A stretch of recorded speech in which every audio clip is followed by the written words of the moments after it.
Hi గారు welcome to our channel. ప్రస్తుతం మనతో పాటు దాము బాలాజీ గారు సీనియర్ జర్నలిస్ట్ ఉన్నారు. వారితో ఒకసారి మాట్లాడదాం. సార్ నమస్కారం సార్. నమస్తే.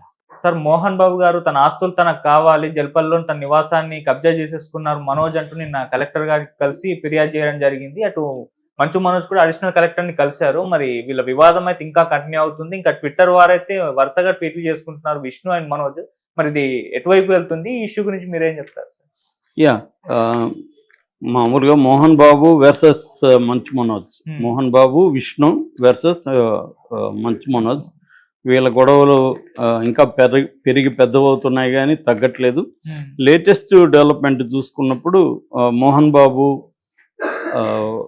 ఇక్కడ రంగారెడ్డి జిల్లా కలెక్టర్కి ఒక విజ్ఞప్తి చేశాడు, లేఖ రాశాడు. అదేంటంటే తను జల్పల్లి హౌస్లో కొంతమంది ఆక్యుపై చేసుకున్నారు మా ఇల్లుని, వాళ్ళని ఖాళీ చేయించండి అని చెప్పి దానికి సంబంధించిన చట్టం కూడా ఆయన చెప్పాడు. దాంట్లో ఆ చట్టం ఏంటంటే సీనియర్ సిటిజన్స్ యాక్ట్ అని చెప్పాడు. నిజానికి సీనియర్ సిటిజన్స్ యాక్ట్ పూర్తి చట్టం ఏంటంటే the maintenance and welfare of parents and senior citizens act 2007. ఈ యాక్ట్లో సెక్షన్ 23 ప్రకారం ఏంటంటే లైఫ్ అండ్ ప్రాపర్టీకి సంబంధించిన వివరాలు దాంట్లో ఉంటాయన్నమాట. తన లైఫ్కి థ్రెట్ ఉన్నా లేకపోతే తన ప్రాపర్టీ ఎవరన్నా తీసుకొని ఉన్నా దాన్ని తిరిగి పెంచుకునే హక్కు ఈ చట్టం కింద సీనియర్ సిటిజన్కి ఎవరికైనా ఉంటుంది. అట్లాగే తన బిడ్డలకి ఆస్తి కానీ ప్రాపర్టీ ఇచ్చినప్పుడు తన బిడ్డలు తనని చూసుకోకపోతే ఇచ్చిన ఆస్తిని మళ్ళీ వెనక్కి తీసుకోవచ్చు. దాన్ని వాయిడ్ అంటారు. వాయిడ్ అయిపోతుంది, ఇచ్చిన ఆస్తి చెల్లదన్నమాట. సో అలాంటి క్లాజెస్ ఈ నేను చెప్పిన maintenance and welfare of parents and senior citizens act అనేది చెప్తుంది. సో అందువల్ల ఈ యాక్ట్ని ఉపయోగించుకున్నాడు ఆయన. మామూలుగా అయితే ఇప్పుడు ఆయన వద్దన్నా కూడా ఇంట్లో ఉంటున్నాడు అనేది ప్రధానమైన ఆరోపణ జల్పల్లిలో. మొన్నటి వరకు మోహన్ బాబు కూడా అక్కడే ఉన్నాడు, ఈయన అక్కడే, ఈ అబ్బాయి కూడా అక్కడే ఉన్నాడు. ఆయనే ఆడియో దీంట్లో కూడా నేను ఇక్కడే పెట్టుకున్నాను వాడిని, ఎందుకంటే విష్ణు ఇక్కడ లేడు, మాకు తోడుగా ఉంటుందని భార్య చెప్పింది, అందుకని ఇక్కడ పెట్టుకున్నామని కూడా అన్నాడు. సో మేబీ ఇప్పుడు బేసిక్గా మనకి ఏంటంటే వీళ్ళిద్దరి మధ్య ఒక ఎటువంటి కలిసే పరిస్థితి కనిపించట్లేదు, పంచాయతీలతో తెగే పరిస్థితి కనిపించట్లేదు. అందుకనే రోజు రోజు పెద్దది చేసుకుంటున్నారు. సో ఈయన ఖాళీ చేయమని చెప్పాడు. ఎందుకంటే ఇప్పుడు అక్కడ ఈయన భార్య ఎవరు, మంచు మనోజ్ భార్య వాళ్ళ ఆమె పెద్ద ముందు భర్త కొడుకు భైరవ్ రెడ్డి, తర్వాత 9 నెలల కూతురు, వీళ్ళు నలుగురు అక్కడ ఉంటున్నారు. సో వాళ్ళను బయటికి వెళ్ళమంటే వాళ్ళు వెళ్ళట్లేదు. సో దాన్ని ఇప్పుడు వెళ్ళగొట్టడానికి విష్ణు ప్లాన్ చేశాడు. విష్ణు మోహన్ బాబు ద్వారా దీన్ని నోటీస్ ఇచ్చాడని. ఆల్రెడీ ఇదేంటంటే ఇది కన్ఫ్యూజింగ్గా ఉంది వీళ్ళ స్టోరీ. ఆల్రెడీ మనం చూసాం. అప్పుడే ఇక్కడ గొడవ జరిగినప్పుడు ఏమైనా లాస్ట్ మంత్ గొడవ ఎట్లా జరిగింది, మోహన్ బాబు ఇంట్లో ఉన్నాడు, మంచు మనోజ్ తన బిడ్డను తీసుకురావడానికి వెళ్తే వాళ్ళు అడ్డుకున్నారు అక్కడ ఉన్న బౌన్సర్లు. అందుకనే జర్నలిస్టులను తీసుకెళ్ళాడు. జర్నలిస్టులను తీసుకెళ్ళి గేటు పగలగొట్టి లోపలికి వెళ్ళాడు. నా బిడ్డ నాకు కావాలని చెప్పాడు. ఆ టైంలో మోహన్ బాబు వచ్చి జర్నలిస్ట్ మీద దాడి చేశాడు. టీవీ జర్నలిస్టు రంజిత్కి ఇక్కడ బోన్ ఫ్రాక్చర్ అయింది. ఇది కదా జరిగింది. అంటే ఏంటి, అక్కడ మోహన్ బాబు ఉన్నాడు, విష్ణు బిడ్డను తీసుకురావడానికి వెళ్ళాడు.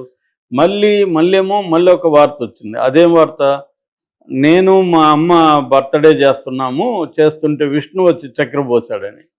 ఇల్లు ఊరిదది, అందులో ఎవరెవరు ఉంటున్నారు, ఎవరు బయటికి వెళ్ళారు, ఎవరు ఇంట్లో ఉంటున్నారు, ఇదంతా పిక్చర్ కన్ఫ్యూజ్గా ఉంది.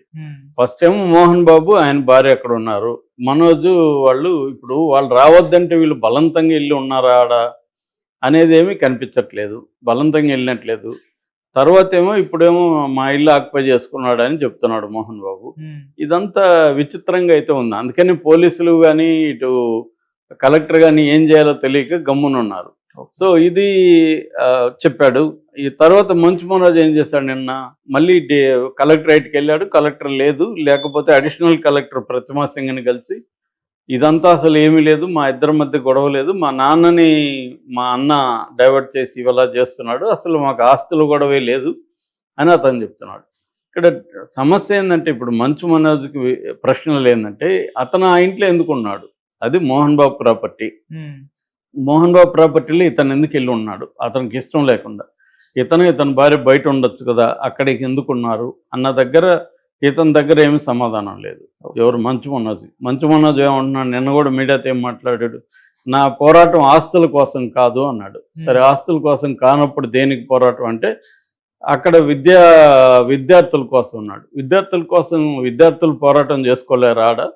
ఇవాళ విద్యార్థి సంఘాలు అనేక ఉన్నాయి, పేరెంట్స్ ఉన్నారు, పోనీ ఈయన ఏం పోరాటం చేస్తున్నాడు విద్యార్థుల కోసం, ఇదంతా కూడా క్లారిటీగా లేదు. అంటే మన లాంటి వాళ్ళకి అర్థమయ్యేది ఏమంటే ఇది క్లియర్గా ఆస్తుల గొడవ ఒకటి ప్రధానంగా ఉంటుంది.